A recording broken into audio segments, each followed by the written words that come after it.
समय के आरंभ से ही मनुष्य को एक प्रश्न सदा पीड़ा देता है कि वो अपने संबंधों में अधिकतम सुख और कम से कम दुख किस प्रकार प्राप्त कर सकता है। क्या आपके सारे संबंधों ने आपको संपूर्ण संतोष दिया है? विचार कीजिए। हमारा जीवन संबंधों पर आधारित है, हमारी सुरक्षा संबंधों पर आधारित है। इसी कारण हमारे जीवन के सारे सुखों का आधार भी संबंध है। किंतु फिर भी हमें संबंधों में ही अधिकतर दुख क्यों प्राप्त होते हैं? सदा ही संघर्ष भी संबंधों से ही उत्पन्न क्यों हो जाते हैं? कभी विचार किया है? जब कोई व्यक्ति किसी अन्य व्यक्ति के विचार अथवा कार्य को स्वीकार नहीं करता, उसमें परिवर्तन करने का प्रयत्न करता है, तो संघर्ष जन्म लेता है। अर्थात जितना अधिक अस्वीकार उतना ही अधिक संघर्ष, और जितना अधिक स्वीकार उतना ही अधिक सुख। क्या ये वास्तविकता नहीं? यदि मनुष्य स्वयं अपनी अपेक्षाओं पर अंकुश रखे, अपने विचारों को परखे, किसी अन्य व्यक्ति में परिवर्तन करने का प्रयत्न ना कर स्वयं अपने भीतर परिवर्तन करने का प्रयास करे, तो क्या संबंधों में संतोष प्राप्त करना इतना कठिन? अर्थात क्या स्वीकार ही संबंध का वास्तविक अर्थ नहीं? स्वयं विचार कीजिए।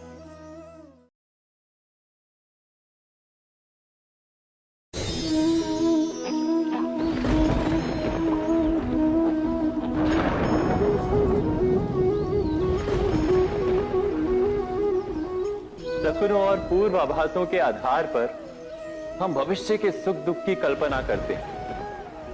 भविष्य के दुख का कारण दूर करने के लिए हम आज योजना बनाते हैं,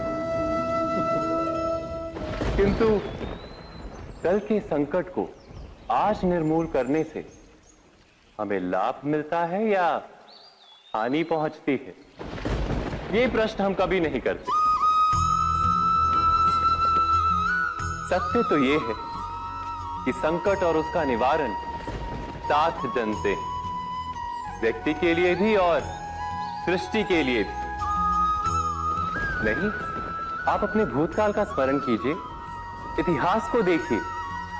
आप तुरंत ही ये जान पाएंगे कि जब जब संकट आता है तब तब उसका निवारण करने वाली शक्ति भी जन्म लेती है। यही तो जगत का चलन है। वस्तुतः संकट ही शक्ति के जन्म का कारण है। प्रत्येक व्यक्ति जब संकट से निकलता है तो एक पद आगे बढ़ा होता है, अधिक चमकता है, आत्मविश्वास से अधिक भरा होता है, न केवल अपने लिए अपितु विश्व के लिए भी। क्या ये सत्य नहीं? वास्तव में संकट का जन्म है एक अवसर का जन्म, अपने आप को बदलने का, अपने विचारों को ऊंचाई पर करने का अवसर, अपनी आत्मा को बलवान और ज्ञान मंडित बनाने का अवसर। जो ये कर पाता है उसे कोई संकट नहीं होता, किंतु जो ये नहीं कर पाता वो तो स्वयं एक संकट है विश्व के लिए। विचार कीजिए।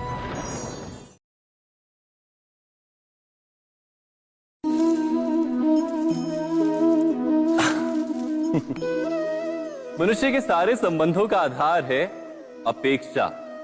पति कैसा हो जो मेरा जीवन सुख और सुविधा से भर दे? पत्नी कैसी हो जो सदैव मेरे प्रति समर्पित रहे? संतान कैसी हो जो मेरी सेवा करे, मेरा आदेश माने?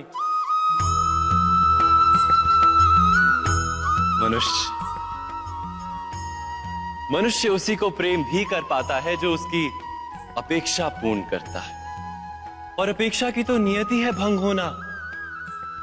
कैसे? क्योंकि अपेक्षा मनुष्य के मस्तिष्क में जन्म लेती है। कोई अन्य व्यक्ति उसकी अपेक्षाओं के बारे में जान ही नहीं पाता।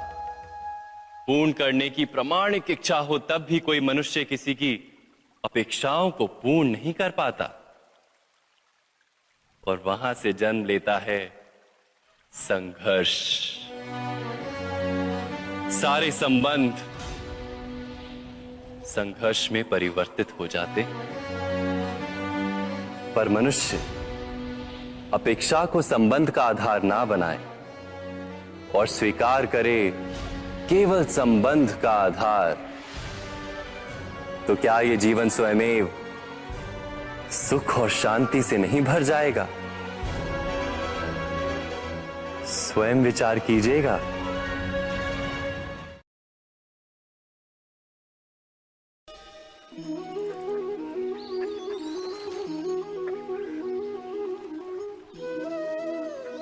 समय के आरंभ से ही मनुष्य को एक प्रश्न सदा पीड़ा देता है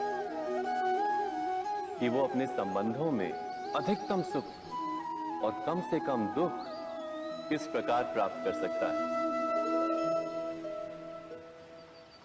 क्या आपके सारे संबंधों ने आपको संपूर्ण संतोष दिया है? विचार कीजिए। हमारा जीवन संबंधों पर आधारित है, हमारी सुरक्षा संबंधों पर आधारित है। इसी कारण हमारे जीवन के सारे सुखों का आधार भी संबंध है। किंतु फिर भी हमें संबंधों में ही अधिकतर दुख क्यों प्राप्त होते हैं? सदा ही संघर्ष भी संबंधों से ही उत्पन्न क्यों हो जाते हैं? कभी विचार किया है? जब कोई व्यक्ति किसी अन्य व्यक्ति के विचार अथवा कार्य को स्वीकार नहीं करता, उसमें परिवर्तन करने का प्रयत्न करता है, तो संघर्ष जन्म लेता है। अर्थात जितना अधिक अस्वीकार उतना ही अधिक संघर्ष, और जितना अधिक स्वीकार उतना ही अधिक सुख। क्या ये वास्तविकता नहीं? यदि मनुष्य स्वयं अपनी अपेक्षाओं पर अंकुश रखे, अपने विचारों को परखे, किसी अन्य व्यक्ति में परिवर्तन करने का प्रयत्न ना कर स्वयं अपने भीतर परिवर्तन करने का प्रयास करे, तो क्या संबंधों में संतोष प्राप्त करना इतना कठिन? अर्थात क्या स्वीकार ही संबंध का वास्तविक अर्थ नहीं? स्वयं विचार कीजिए।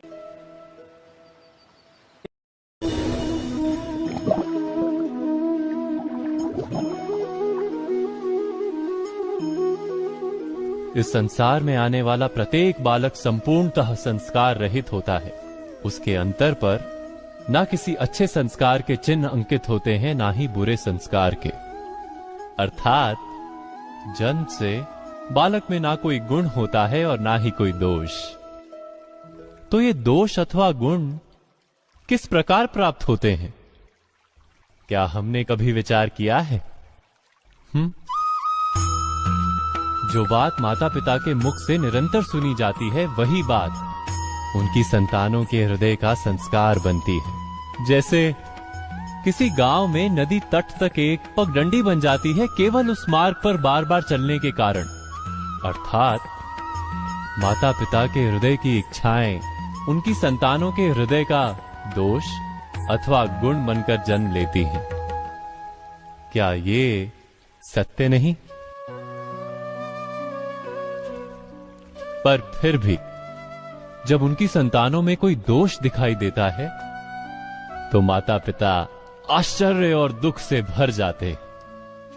माता पिता का हृदय ये प्रश्न करता है कि उनकी संतानों में ये कुसंस्कार आए कहां से?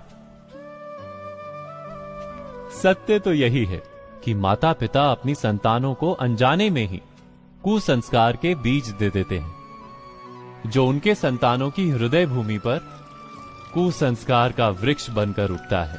अर्थात अपनी संतानों को सुसंस्कारी और धर्ममय बनाने की आशा रखने वाले प्रत्येक माता पिता को प्रथम अपने हृदय की इच्छाओं पर अंकुश रखना क्या अनिवार्य नहीं?